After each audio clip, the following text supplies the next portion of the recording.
All right, cool. So you've gone through and you've labeled a bunch of transactions with the accounts, and now the next step is to figure out, okay, how do I calculate gains and losses on the entire account? So you're going to go ahead and click the name up here. You'll click settings. You'll see there's an option to select either weighted average or FIFO. We're just going to select weighted average, and there's an option to go either per wallet or universal. So if you're in the US now, you want to switch per wallet, but anywhere else, you can kind of still do the universal method. Recommendation is always to do per wallet just because it's easier to manage. Go ahead and update. It'll save this. When you're ready, go back to dashboard, calculate gains and losses. It's kind of locked in weighted average here. Select all your tokens, select all your wallets. But of course, you can select specific wallets if you want. You don't have to select them all, but select all your wallets. Go ahead and hit calculate. So it's going to calculate gains and losses on a per wallet basis now. And there you go. It's going to get locked in. You can go ahead and click one of the wallets. Maybe you just want to filter for Ethereum, where you know there's going to be some kind of weighted average calculation. Here, you can kind of track it. So here you see, here's the cost basis. It's running cost basis. There's no gains and losses on these ones because they're not outbound transactions. Go all the way down. You can see like, here's a gain and loss on this outbound transaction. It was a trade.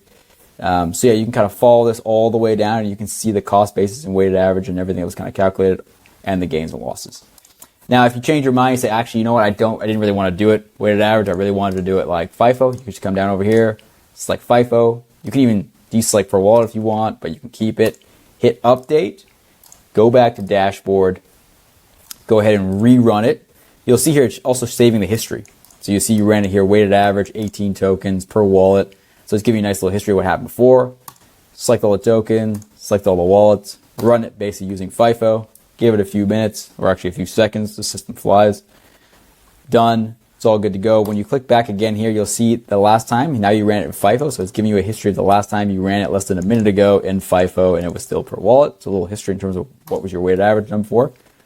And then now for FIFO, you can see here, we'll show you the gains and losses on FIFO. You'll see it there.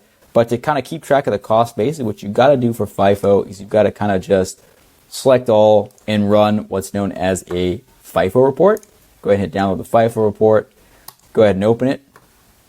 In the FIFO report, you'll see the cost basis that was used on each of the transactions. You'll see it here. So I'm just going to kind of open these up a little bit so you see them. 1 second, bear with me. Kind of open up. You'll see the transaction hash that's used pretty much on the outbound transaction. The cost basis amount is right here on the unit price. And then you'll see kind of like the ID of the breezing transaction and anything else you want to see. But here's kind of the column you really want to follow. This is the cost basis column that was used. But yeah, that's kind of how you validate and view kind of the gains and losses and how you manage it here in breezing.